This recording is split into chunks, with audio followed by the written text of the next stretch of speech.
I think sometimes we choose pain in and of itself. Sometimes we choose a meaningful pursuit, and we don't really want the pain, but we understand that the pain and the suffering is part and parcel of what makes it meaningful.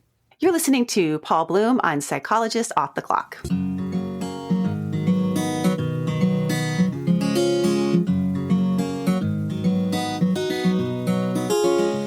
We are four clinical psychologists here to bring you cutting-edge and science-based ideas from psychology to help you flourish in your relationships, work, and health. I'm Dr. Debbie Sorensen, practicing in Mile High, Denver, Colorado, and co-author of ACT Daily Journal.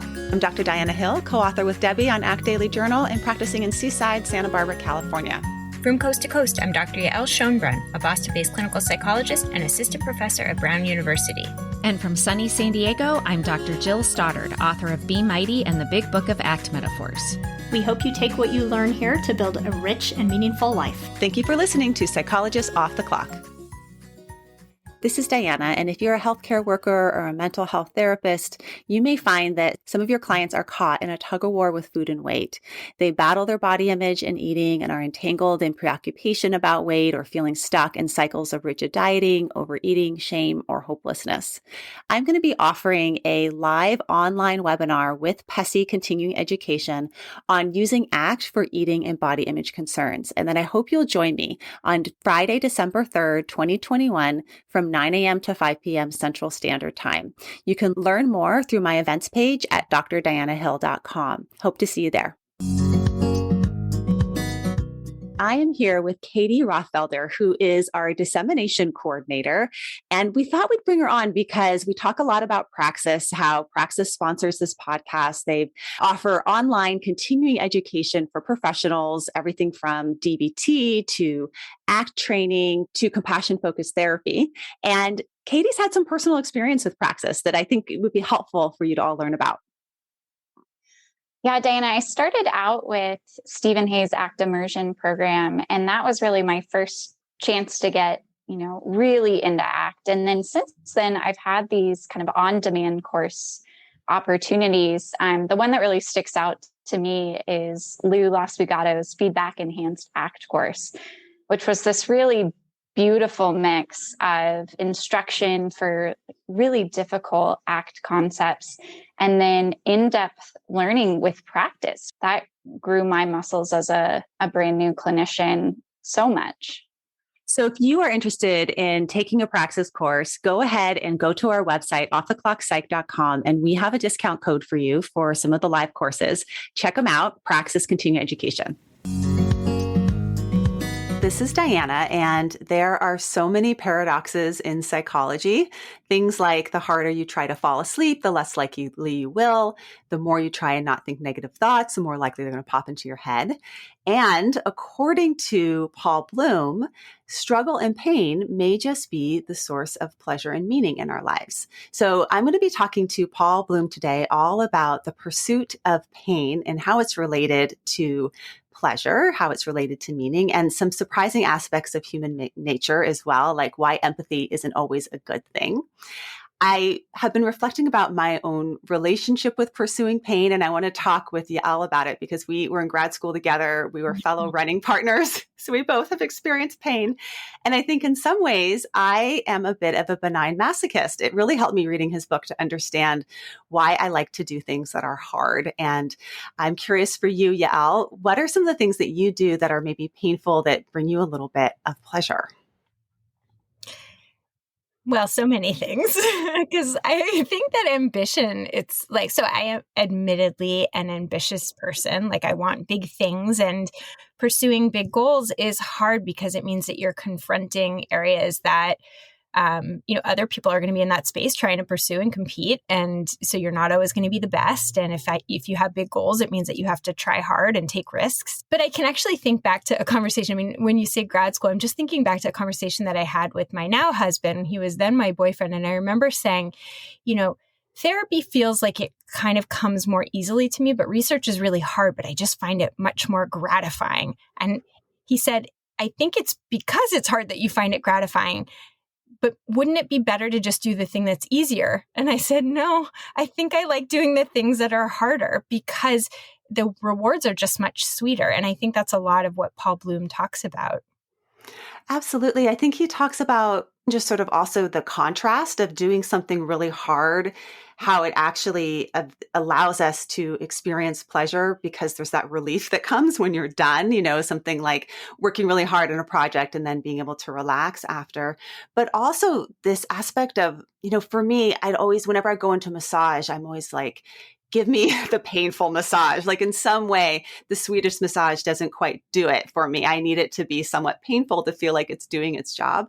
And there is something about that in our human nature where experiencing pain has some degree of achievement associated with it.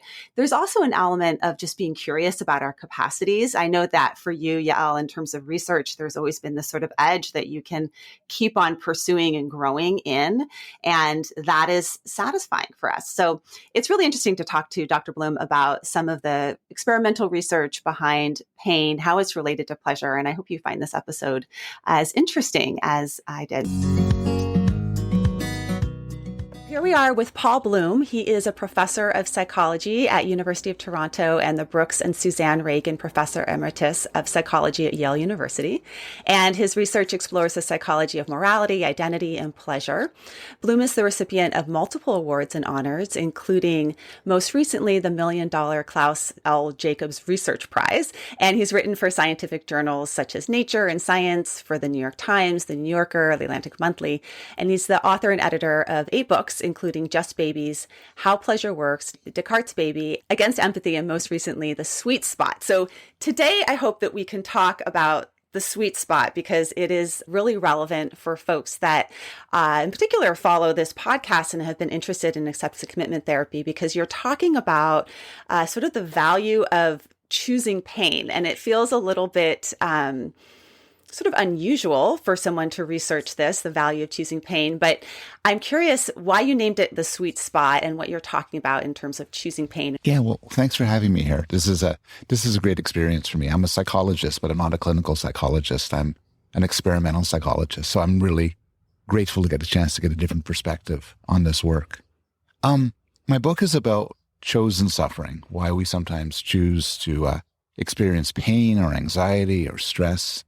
And I argue that we do it in part because it gives us pleasure, but in part because it has a sort of a separate value all to itself. It's part of a search for meaning, for purpose in life. Most activities that are worthwhile will involve some degree of suffering. And the title, The Sweet Spot, is basically an acknowledgement that we're looking at many different things if we want to live a full life. And one of them is pleasure. I don't deny we seek out pleasure and good times. But another is meaning and purpose. And I think it's up to each one of us to kind of figure out what the right space between these is, how to balance them properly. So hence the sweet spot. You kind of break it down into 2 components in the book. The first part really being about just sort of the enjoyment of benign masochism. And you say things like, why is it that we want to do hot yoga or do things that are just sort of painful, but they kind of feel good because they're painful? And then the second part is about meaning. So I'd like to actually start with the first part, which is, why is it that we enjoy pain? And one of the questions that you ask early on in the book is for readers to think about something that they do that's painful, that's enjoyable. And I wanted to pose that to you. What is it that you do that's painful, but that also kind of feels good? And then maybe the second part of that question is, why does it feel good? Such a good question. I have an easy answer to this, which is I joined a gym a few months ago, a couple blocks from my house. And what we do there is for about 50 minutes, we lift weights. And, we're doing, curls and kettlebell swings and all of this stuff. Now, I'm not in the best shape and it kills me. It kills me. And I'm a constant clock watcher when I'm there. 38 minutes to go, 11 minutes to go. It's awful. It's physically painful. It's difficult. It's stressful. And I love it. It's also the high point in my day. And I think what's going on here is a few things. One thing is the contrast, which is it feels so good when I stop. But I think more substantively, there's a feeling of mastery, of satisfaction myself. I'm doing something good. I'm making some progress. And if it was easy, if I went in there and I don't know, they hooked up electrodes to my muscles and I ate Kit Kat bars and watched YouTube videos, I don't think it would carry the same satisfaction. I think the difficulty is part and parcel of the reason why. I feel so fondly towards this activity and such an important part of my life.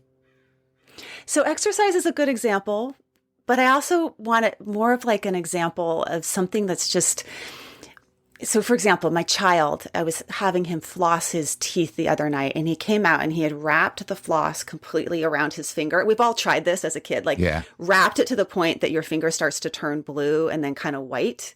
And then he showed it to me. And as a parent, I'm like, why'd you do that? And you actually asked that question in the book, like, why would you do that? Why would you wrap a piece of floss around your finger to the point that it turns blue? And there's some maybe potentially social signaling or evolutionary reasons that don't have to do with the, you know, sort of the greater virtue of exercise, but just have to do with the pure pleasure of pain. No, fair enough. I think we often like pain, almost it seems like for its own sake. The dental floss around finger is a perfect example. Another example is you have a sore tooth and you poke it with your tongue. You have a sprained ankle, you press on it a bit. People put their hands over flames, and I think everybody does it. It could be taken to pathological extremes when you damage your body, but everybody does it. And there's a few stories as to why. One account is it's social signaling. It's designed to tell people around you something. And often, for instance, when adolescents cut themselves, this is part of what it is. It's a cry for help. In other instances, it could be a signal of, look how tough I am. You know, you do sometimes these things in public. I'd get into wasabi eating competitions with my teenage son. And, so this is like we're just trying to show off to each other. But I think something else, and maybe something which connects a lot of sort of clinical issues and also issues of just everyday life, is sometimes pain could serve as an escape from the self. And that sounds like a really weird way of putting it, kind of mystical, but self-consciousness could be a burden. You're just like you get sick of somebody else, you get sick of yourself, you get sick of your ruminations of the past, that old voice in your head thinking about the future. And pain could jolt you out of it. It captures your attention. There's a certain clarity to it. And I think we could find it refreshing and invigorating in the right context, under the right sort of control. It makes me think about, I worked in the field of eating disorders for a long time. And if you think about something like anorexia, that folks that starve themselves, I mean, I would have clients that would, run miles on 300 calories a day. And certainly this is the pathological aspect of pain. But oftentimes what they would report is this sense of numbing, like that pain actually numbs you from other stuff. And then also, like you're saying, it kind of turns down the volume of self. If you have a really loud self-critic and then you can purposely choose to go run for 2.5 hours, there's a self-punishment aspect of it, but there's also an escape. And in ACT, we call that like sort of experiential avoidance, right? So you're like avoiding the discomfort with this other type of discomfort. So that seems like that plays a role. I think so. I quoted dominatrix saying that when someone holds up a whip, that's all you could think about. It takes up your whole mind, and the pain itself really does. Sometimes if people are upset, they'll hit a wall or something, and the jolt of pain that they experience in some way clears the mind. And you're certainly right. This could be taken to extremes, to really unhealthy extremes, but I think in the normal range. And I'm including even in this BDSM, which doesn't seem to be linked with any psychological disorder. In a normal range, it could be fine and healthy. So BDSM is an interesting topic, right? Because it actually gives you a sense of control, because there's something about BDSM that has to do with choice. And there's consent, there's control, there's choice. And that seems like it's a real foundation of some of what we're talking about in terms of chosen pain is different than unchosen pain. Can you talk a bit about that? I think that's an absolutely important insight, which cuts across everything I want to talk about, which is I'm in favor of chosen suffering of the right source. I think it's part of a healthy mind. I think it improves people's lives. Unchosen suffering is typically just sucks. It's just bad for you, and you should try to avoid it, which is no surprise to anybody. But there's a world of difference between choosing to cause yourself some pain, or even some indignity or humiliation or something like that, and having it under your control, versus it being imposed from somebody else. The first could be pleasurable and healthy and interesting. The second is just horrible. C.S. Lewis, the great writer and theologian, makes a point regarding deprivation of food. So he says, sometimes fasting in the context of religion, in the context of an exercise, in the right amount could be feeling like, look at my autonomy. Look what I'm doing. Look at my control. But to have someone else deprive you of food is just terrible. You're just a victim of a crime, or to run out of food because you can't afford it. So yeah, control is totally important. And I think in some cases, control is where the suffering derives its satisfaction, gives you pleasure. And I don't know if you're actually controlling the pain itself. It's you're controlling the choice. I mean, that's kind of an important distinction there, like that you are willingly entering into pain. And that is really some of the foundation of clinical work. So when you're working with someone around exposure to anxiety, I'm actually having folks come into my office and approach the thing that they fear most. And they're choosing it, as opposed to it being chosen for them, which is is such an important distinction. One of the areas where people choose pain is pursuing goals, mastery, achievement. You talk a bit about the difference between happiness, that's sort of the eudaimonia happiness, versus the hedonic happiness. I'm curious if you can speak to that in terms of choosing pain and the role that has to do in actually making things potentially more meaningful. Yeah, I think we choose pain in different ways, and it kind of respects the division that you're making. So sometimes for pleasure, we will just directly choose pain. I gave a talk based on my book as I was writing it, and some graduate student in Mexico emailed me and said, we have these things in clubs and restaurants, which are electric shock machines, and you put it on and you see how high a shock you could take, and you do it with your friends, you do it with your family, and it's a riot. It's a lot of fun. And I think that's where you're just choosing pain. But then the other thing is we often choose meaningful life pursuits.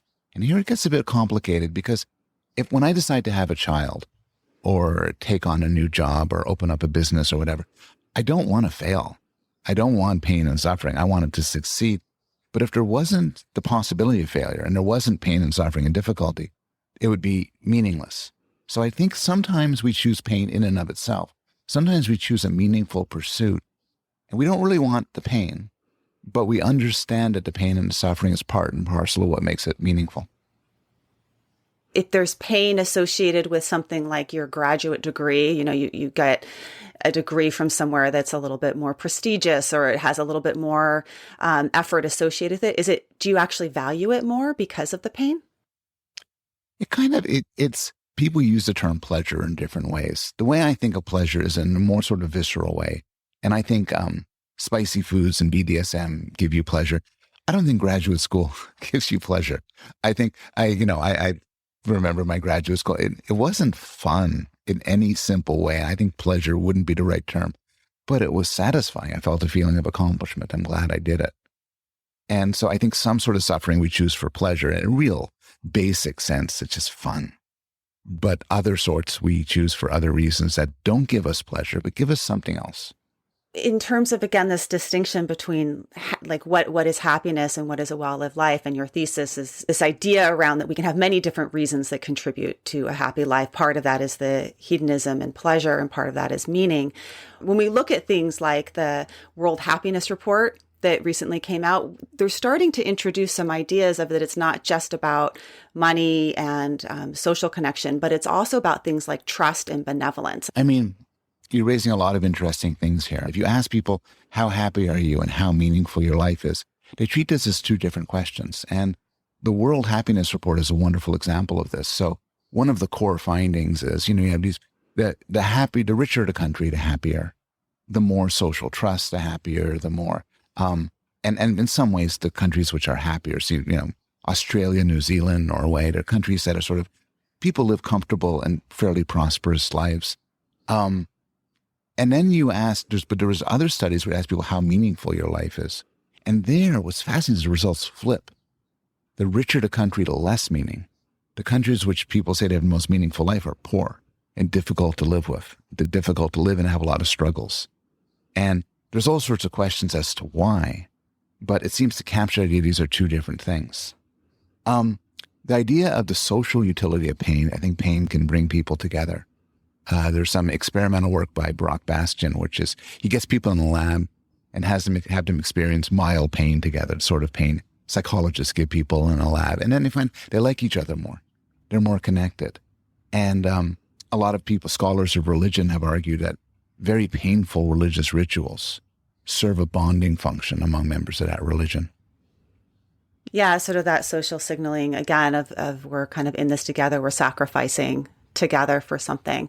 But circling back to the countries that have lower income tend to also be related to greater meaning.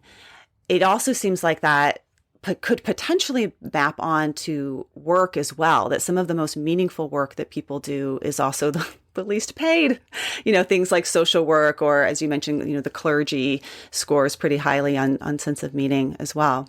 Yeah, I think there was a study of 2 million people asking about what jobs they have and how meaningful they find them. And the punchline is exactly what you're saying, which is the most meaningful jobs are things like clergy, educators, social workers, and military.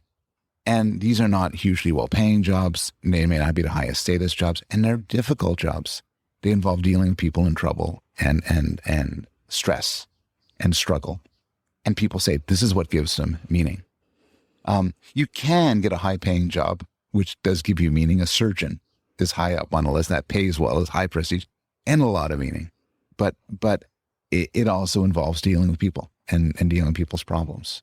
The job with the least meaning of any job that was on a scale is a parking lot attendant. So we've got to aspire to Yeah. Being outsourced anyways, as we automate everything. That's right. But it also makes me think about just, during COVID and the pandemic and the people changing their jobs and quitting their jobs, like this mass exodus of jobs. And it seems like some of the ones that folks are quitting tend to be the ones that have lower meaning. And there also may be some degree of you're not getting the happy, pleasurable aspects of your job anymore, like being able to meet your friends and hang out at, lunch and do those types of things that maybe made something like being a grocery clerk more enjoyable. So is there some kind of perfect ratio that we're trying to achieve there, because we want some joy in our work. It just can't all be meaningful. No, that's right. Yeah, I think this brings us back to the title, which is I think we can get both. And if you ask people how meaningful their life is and how happy they are, the answers actually correlate. So it's not like certainly there's a lot of people who have one and not the other, but you can have both. There are people walking around whose lives are both meaningful and happy. And I think employment is a good case where you could live it out. There's kind of a Zen idea that any job could give you meaning and purpose and satisfaction if you're sort of situated right. But the reality of it is that some jobs lend themselves to that. I mean, your job lends itself to that. Treating people is the sort of thing. It's easy to find it meaningful. You see a purpose, you see consequences and goals, you're making a difference. And if you have that kind of job, you're probably better sticking to it, unless you could find something else. But a lot of people have awful jobs that provide them with no meaning and very little pleasure. And you could really see that those people might be better off if they could retire or do something else, doing exactly that. And the pandemic has, as I think, reminded a lot of people of that. Yeah, I'm thinking about substitute teachers. So that's one area where there's just been a mass exodus. And I know this because my partner, he teaches teachers. He's a credentialed teacher, but he went on to get his PhD and, teaches teachers. And they called him, he hasn't taught in 20 years. But they started calling him into the classroom. Just a few weeks ago, he taught first grade, third grade, and high school math. And because there's no substitute teachers to be had. And if you think about, okay, that would be traditionally a very meaningful job. You're getting paid really low, but if you really care about kids or you enjoy this work, but during these times, things are more stressful and maybe either the lack of pleasure associated with them or even just the questioning, is it worth it? Which I think a lot of people are doing. For the last year and a half, I've been teaching classes over Zoom. And for the first time this semester, I'm teaching a seminar in person at University of Toronto. And at the beginning, I sat these 20 people and I said, look, we're going to see how this goes, but we all had masks on. The mask might be uncomfortable. If we don't like this, we could just go to Zoom. And by the end of the class, I'm saying, we're never going to go to Zoom. It is so nice to be in people's actual physical presence. I would have never known it made such a difference. And you're right. I think a lot of the circumstances of the pandemic both changing the nature of your job and also, like you said, changing the social connections you normally get from it has made people miserable, has taken good jobs and, meaningful, happy, and taken away a lot of their value. And hopefully when this ends, we'll get people who have the good jobs can get some of those benefits back. So how can you, if you're in the situation that you're in, maybe you're not in a job that you're finding a lot of meaning, but you need to be there financially, or, you don't have a lot of control over that. How can you bring some of these ideas from the sweet spot to maybe shift your perspective or shift your experience of your, maybe meaningless job or situation? Yeah, that's a toughie. I have two general avenues I'd suggest, but I don't have any concrete advice. One avenue is, maybe this is more difficult, but you could try to find meaning in your job. There's a story, it's probably not true, but there's a story of John F. Kennedy visiting NASA. And he talks to a janitor. And he asks the janitor, so what do you do here? And the janitor says, I help put men on the moon. And, you see your job that way. You see, even a job which others might view as menial, you could find purpose, establish goals. And then the alternative is sometimes your job isn't going to be meaningful and you should try to find meaning in other avenues of life. I have a friend of mine who works in a bank and he finds it fairly dull and not very meaningful. He has friends there. And then he does, competitive athletics for every other moment of his life when he's not at work. And he finds that very meaningful. So another thing that I've thought about in your work is sort of this progression of books that you've written. So you started out writing about pleasure, and then you wrote a bit about empathy, and now we're at meaning. And I want to pause on the empathy one because your book is titled Against Empathy, and I think that title is a little bit of a, in marketing when they say like when everyone else is zigging, you should zag. So it has a little bit of that, like it'll capture people's attention. You're not 100% against empathy. I mean, you're an empathic guy, but I'd love to talk about empathy and how it kind of relates to pleasure and relates to pain. Sure. I mean, my friends have made fun of me that I wrote my last two books could be called Against Empathy and In Favor of Suffering. And I think I'm not against empathy in two senses. First thing, some people use the term empathy very broadly to mean kindness and compassion and love. I'm not against that. That's horrible. And in fact, the subtitle of my book, just to make it very clear that people just read the cover, is The Case for Rational Compassion. And I'm also not against empathy in the sense of that I'm interested in putting yourself in another person's shoes, feeling what they feel. In general, it's actually, for instance, is a great source of pleasure. And, one of the joys of having a kid, for instance, is to be able to take things you've experienced 1,000 times before, like fireworks or a hot fudge sundae or a Hitchcock movie, and experience them anew each time. One of the joys of fiction, movies, TV, books, is empathic connection to fictional characters. So empathy could be a great source of pleasure. The argument I make in my book is that it's an unreliable moral guide, that if you let your empathy guide you to do the right thing, it'll guide you to help people who look like you, who are close to you, who are friends with you, who are non-threatening. And our empathic preferences are very tied to sort of racial preferences and sexist preferences. And to be really good people, often we have to say, well, empathy's pulling me this way, but I should step back and use my rationality and my caring to act.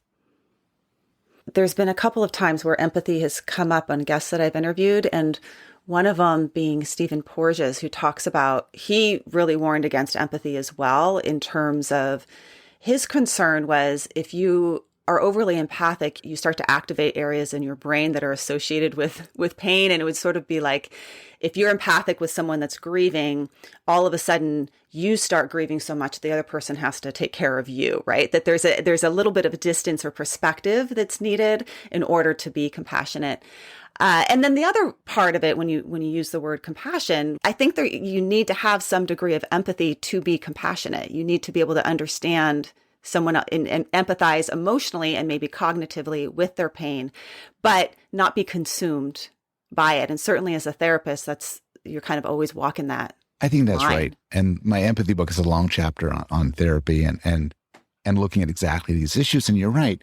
You need, as a therapist, what we call cognitive empathy. You have to understand what's going on. And you may have had to experience it at some point. If I'm seeing somebody because I'm very lonely, it would be odd for me to get help from somebody who had never experienced loneliness. They just couldn't understand it.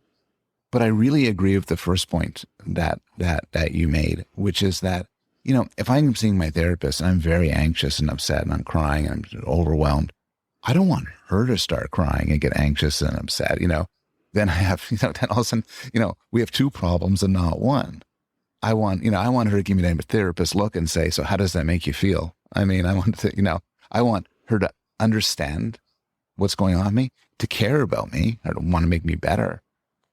But if I'm anxious, the response I want is calmness. If I'm miserable, I don't want misery jumping back at me. And putting aside what the client wants, there's a therapist, him or herself, which is, a lot of therapists will burn out very quickly if they feel too empathic.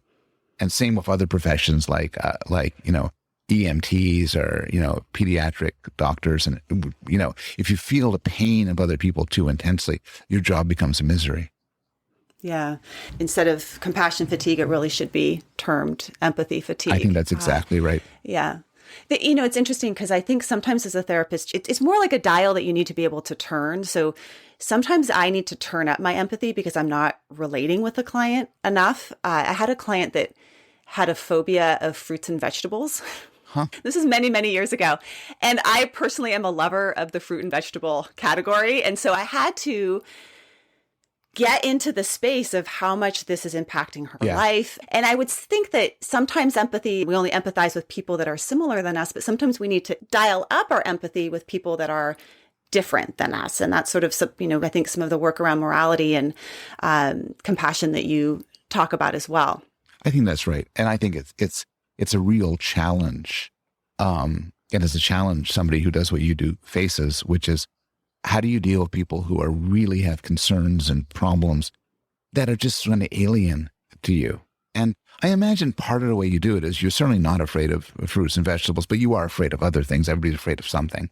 And you can say, well, if the way I feel towards rats or tight spaces or whatever, imagine I felt that way. And that could help you make that sort of empathic connection.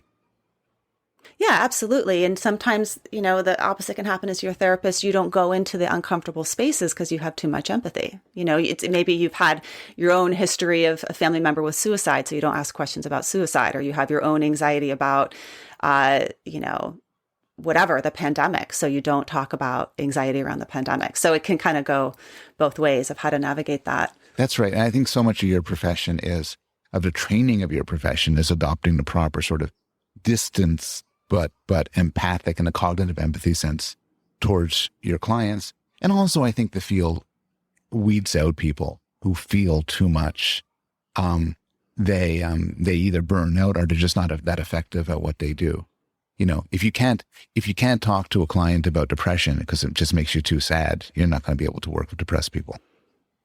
And it comes back to choice again. Because I think with a therapist, you're choosing to move into uncomfortable places for a reason. That you have to have, especially if you're an evidence-based therapist, that you're thinking about the functionality of that choice. Like I'm choosing to talk about, like with kids, I'm choosing to talk about racism with my kids, which is uncomfortable as a white person. This is an uncomfortable conversation, but there's a meaning or purpose behind it. And I think that is really at the crux of some of choice around pain, is if it's connected to our values or connected to something bigger, then we may be more willing to do it. I think that's right. And I think a lot of what we talked about meaningful jobs and how meaningful jobs require suffering. And if you look at the most meaningful jobs, probably the majority are people in some sort of a therapeutic or medical perspective, where they deal with people who are in trouble, who are in physical trouble or psychological trouble. And if you're a normal person with normal empathy, that's just difficult. But the difficulty can become meaningful and not pleasurable, really, in a simple sense, but meaningful because you're doing it to help people and you believe you can help people. So there's a third dimension of well-being that's being talked about in the literature. And I wanted to ask you about this, what your thoughts are on this. So there's the sort of happiness, pleasure, meaning, purpose. And this third dimension is being described as psychological richness, which has to do with curiosity, perspective change, sort of the having dramatic life experiences that kind of shift how you see the world. And although it's related statistically to the other two, it does seem to be sort of a third separate factor that's different than the other two. And I'm just curious what your thoughts are about that, because it also seems that things that are uncomfortable would also be some of the things that, or that are painful would be some of the things that are also interesting to us. I think that's right. I think you're referencing the seminal paper, which came out like a couple of months ago, that explored this psychological richness dimension. And I wish it came out in time for me to discuss it, because it really connects in an interesting way. So in my book, I talk about seeking pleasure. I talk about meaning. I talk a bit about morality, how we want to be good. But you're right. We also want variety. And there's a sense in which that's another component of human motivation, wanting variety, wanting interesting lives. And I think, again, suffering and difficulty and anxiety is part of it. If when I travel, I never feel self-doubt, I'm never worried about embarrassing myself, I'm never worried about some sort of physical or social danger, I'm probably not traveling to very interesting places. And now, again, there's this balance, this sweet spot thing, which is if you go, you want to titrate your risk appropriately. Not everybody is going to go, into the jungle for 6 months naked to, see how that works out. But you should get some anxiety and stress, and that's a clue. Not only you're having a life of purpose, but also in some way you're having a life that's interesting, full of variety. And it seems that in that paper, it was Oishi and Westgate, I think is the paper that we're referring to. And one of the examples that they give is escape rooms. Yes. That folks that are successful at leaving their escape room feel a sense of greater meaning and greater happiness. But folks that, when they dial up the challenge of the escape room, the folks that aren't successful but still continue at it report a greater increase in the psychological richness, sort of that challenge of an unsolved puzzle and persisting, Angela Duckworth's grit aspect to life. So the sweet spot is sort of finding a balance between all of those and maybe dialing up some of your meaning if you don't have enough meaning, or dialing up some of your pleasure if you don't have enough pleasure, or dialing up some interest, curiosity, variety. Right. And I think a similar moral applies in other ways as well. Mihaly Csikszentmihalyi sadly passed away a few days ago, and he was he wrote the book Flow, became this crazy bestseller, and I read it when I was a teenager. It had this enormous influence on me. And he argues that these flow states where you get immersed into a puzzle, into something like an athletic performance or musical performance or some sort of great conversation, sits between, in another book he calls between boredom and anxiety. So if it's too easy, you're just bored.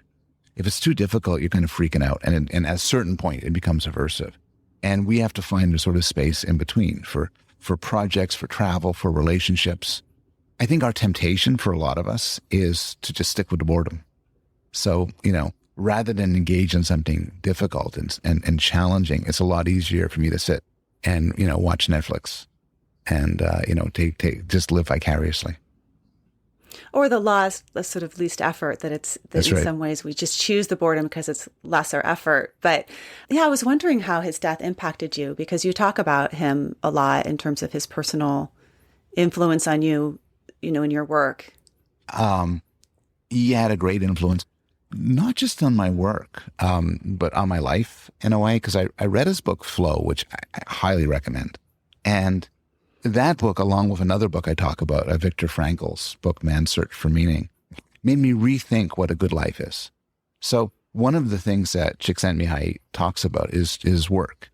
And he says, people tend to think work is bad, going to your work is bad and unpleasant, difficult, and vacations are fun. Nobody ever negotiates for less vacation time. You want to have vacations. But he does these studies, and it turns out that if your work is rewarding enough, you're actually happier at work or more engaged than on vacation, which could be kind of boring. And I had always in my own life sometimes got involved in sort of flow activities, like training for a marathon or writing a book. And I always thought, well, this is kind of a weird thing I do. And this isn't where the real stuff is. This is just stuff I have to do.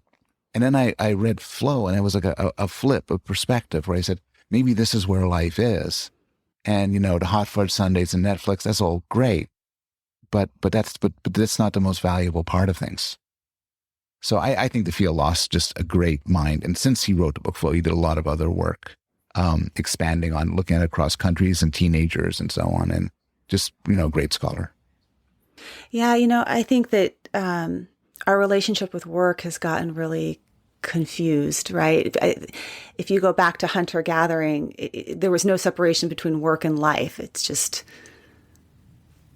you're engaging in chop wood, carry water of living, and we've really, in the same way that I think as soon as we put kids into PE class, they start hating movement. Yes. It's like they'll hang from trees, they'll go across the bars, they'll hang from your, shower curtain. But as soon as you start making them do it in a certain way and telling them that this is work, it sort of almost takes away that intrinsic motivation. And so Flow gives us back, that sense of, wait a minute, this is actually, it's enjoyable to have that, to have something that's effortful and a little bit interesting and in that zone of growth and engagement.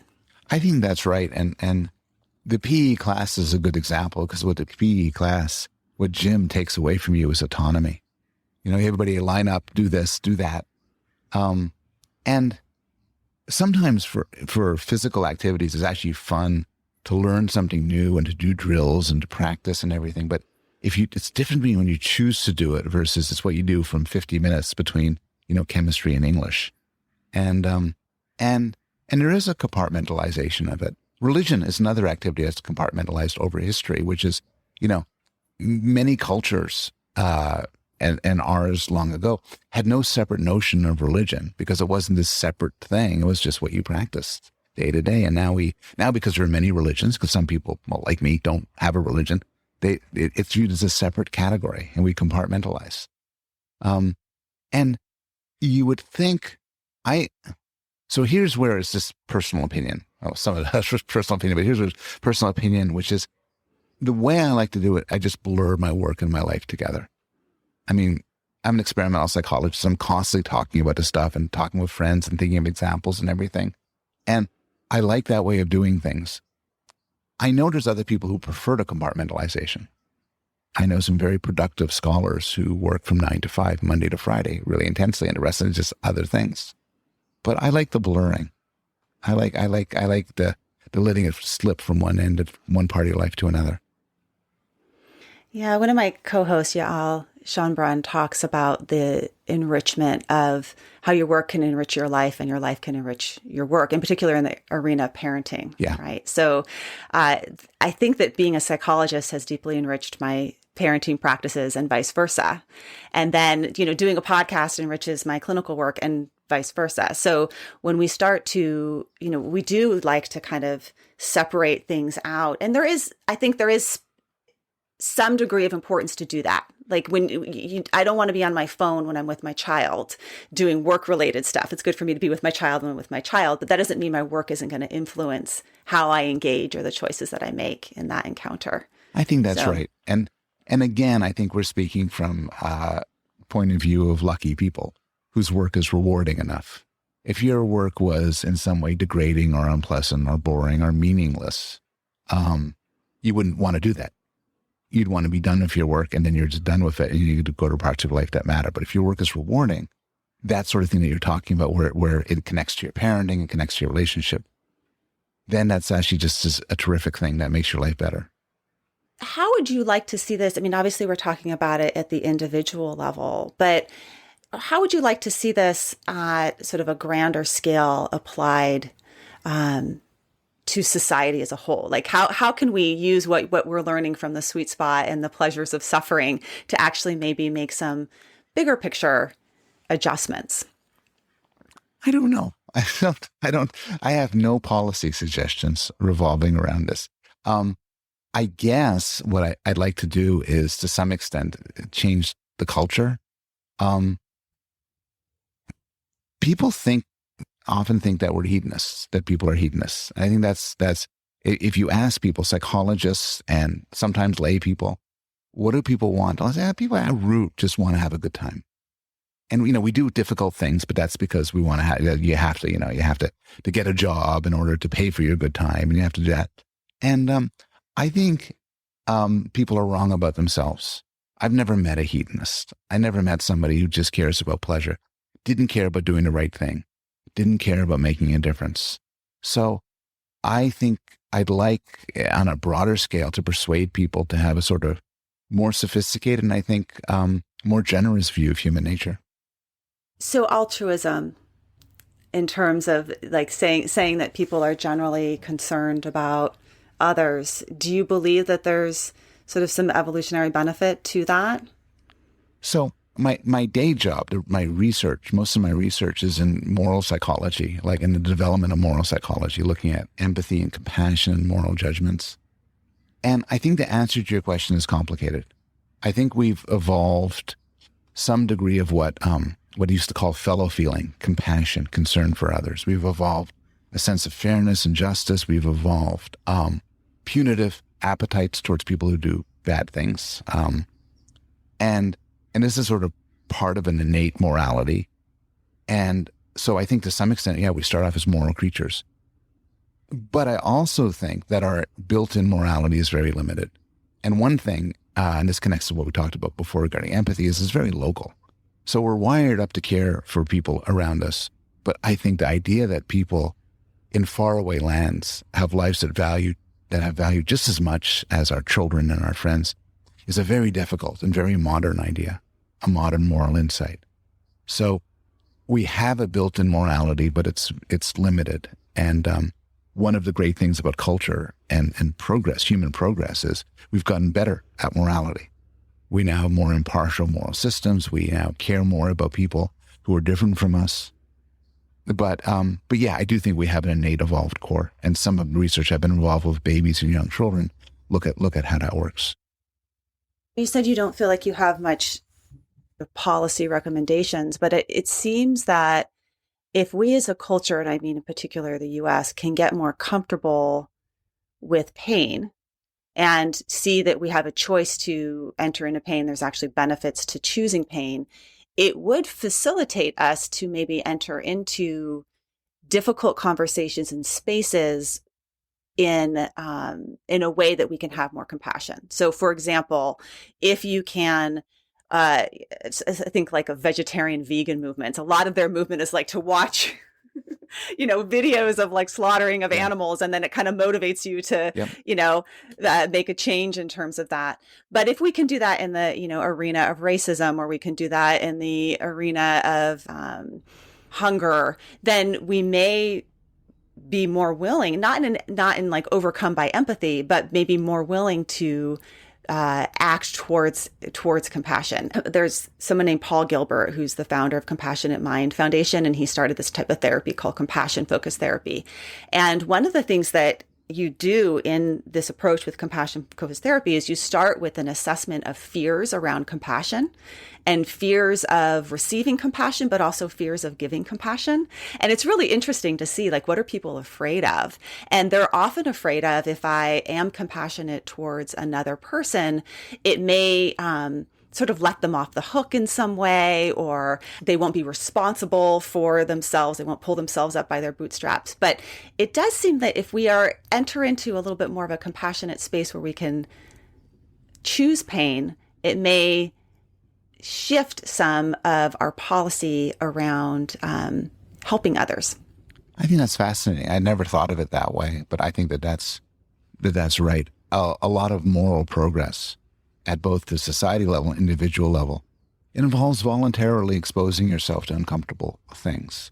It involves, a vegetarian would say, and I'm not a vegetarian, but a vegetarian would say, I'd be a better person if I force myself to consider what happens as a result of factory farming and treatment of animals.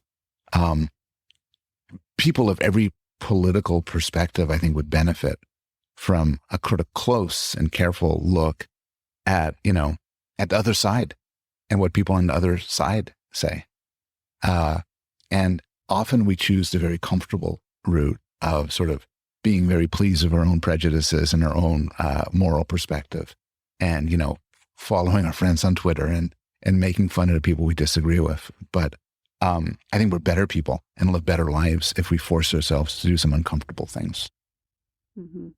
I think one of the best gifts for me during the pandemic was having some clients that had a completely different political view than me. And it really, really helped my understanding of where they were coming from. And that at its root, there was really sort of the same core things of like, I care about my family. I want people to be safe. And when I was able to see that common humanity, it helped me be able to take their perspective and then be able to work with them more effectively. I'd have conversations with them that if it were a friend, I would just probably shut down and argue against. But because it's my client, I'm deeply listening for what's underneath it. Yeah, I think that that's right. I mean, I'm a university professor at Yale University, Toronto. So I have exactly the politics you'd expect I would have, and everybody I know, just about, except for some family members, has exactly the politics that you'd expect us to have. But there's a danger to this, where we could be very quick to demonize and belittle people who are different from us. So it's not just that, well, you know, voting for Trump, I would think would be a mistake. I think it's not taking vaccines is a mistake, but one shouldn't jump so quickly to say that the people are monsters or idiots. And I think there's this reflex, this very easy reflex to say, well, my group is so much in the right, without taking the steps to figure out why did people vote for Trump? Why don't people want to take vaccines? I think there's something that's uncomfortable to say that, you know, if you're a committed anti-racist, you might say, you know, so what's going on? People who are really worried about diversity programs and think they're unfair. Maybe we feel we will be contaminated if we dwell too much on opposite perspectives. I think maybe there's contamination. Maybe there's just exposing that you don't know everything. Yes. Yes. You know, if I stay in there, you know, I kind of have that feeling with you, Paul Bloom. I'm like, oh, I don't know a whole lot that you know a lot about. And it's uncomfortable to stay in spaces with people that know a lot about things. And so I almost feel like the more politically opinionated you become, the more you know. It's almost sort of the research around people that the more they watch the news, the more, you know, polar they become, right? And so staying in places where you don't know, maybe that we're maybe a little bit more ambivalent around some stuff than we think. We may agree around some things. That's uncomfortable. It's like, uncomfortable. how do you agree with someone that you're opponent to? But I think it's an important discomfort. I made a case for chosen suffering as a way to sort of improve your life and everything. But you're raising another dimension, which I don't talk about enough in my book, which is chosen suffering as a moral position, as a way to become a better person, as a way to, you know, make the world a better place. And I think that's important too. Absolutely. I think that's important. I think in honor of Mihai Csikszentmihalyi, that we should say his name, and you can maybe even pronounce his name. We read it a lot, but we should pronounce his name. But also thinking about, you know, ways in which we can engage in flow in our life. And I'd love for you to just maybe give some suggestions around how we could engage in more flow. So if you read Mihai Csikszentmihalyi's book, Flow, and his other books, it's full of stories of people who have flow in their lives. These athletes who spend hours and hours, and these musicians and performers and scholars, scientists. You know, one quick sign is if several hours have gone by and you forgot to eat and like lost track of time, then you're probably in a flow state. And when I read this first, I felt envy. You know, I thought, man, what lives. And I don't have that sort of life. I don't maintain flow as much. There's another book now, Cal Newport talks about deep work, which kind of captures the same theme. And so I don't have any, you know, if I knew the trick of it, I would do it myself. But what Csikszentmihalyi says is that entering the state of flow is the difficult part. Entering is taking the steps to find push yourself through the effort required to get into something. You know, going to the gym, you know, trying to learn a second language or so on. That's the difficult part. And once you're there, you could kind of get a habit of doing it. And, you know, it's a very separate concern and focus on my book, but I'm kind of really into habits. And I'm working on I do writing, work on another book, and every morning I try to work an hour on it, and I try to get into a state of flow, and I just purposefully try to kind of get really into it until I lose myself. And often I don't, because I have email and Twitter and so they distract me, and I let them distract me. But when I don't, my life's the best. When I'm the most pleased with myself. I'm the most satisfied when I put the extra energy to block out other distractions and enter a flow state. So I should I shouldn't be telling people to buy my book, but if you had to just buy one book, buy Flow. Certainly, I think in terms of work habits, one way to start to identify that for yourself is just be a sort of a highlighter to that feeling state, and what is it that brings you that. And part of that, I also think, going back to children, and what I work on a lot with my children, is not rescuing them from boredom states, letting them stay in boredom long enough so that then they become creative, and not putting parameters around our creativity or our children's creativity, letting it just sort of go and see where it takes you. So that's certainly a lot of your work is sort of this creative pursuit of looking at things in different ways. I think that's right. I'm far from the first to say this, but we have the terrible curse of now living in a world where it's kind of hard to be bored, because, I have my phone right next to me, my computer, and kids can immediately find endless distractions and games and videos and social contact. And you miss the benefit. And in fact, one of the authors of the paper you spoke about is Aaron Westgate, who's written very eloquently about boredom. And the idea is boredom's a wonderful motivator. You get bored, you go somewhere with it. And that's such an important skill to have. The interesting thing that sort of Anne, the Dopamine Nation, Anne Lembeck's work. I don't know if you've read that or heard her speak. She's great.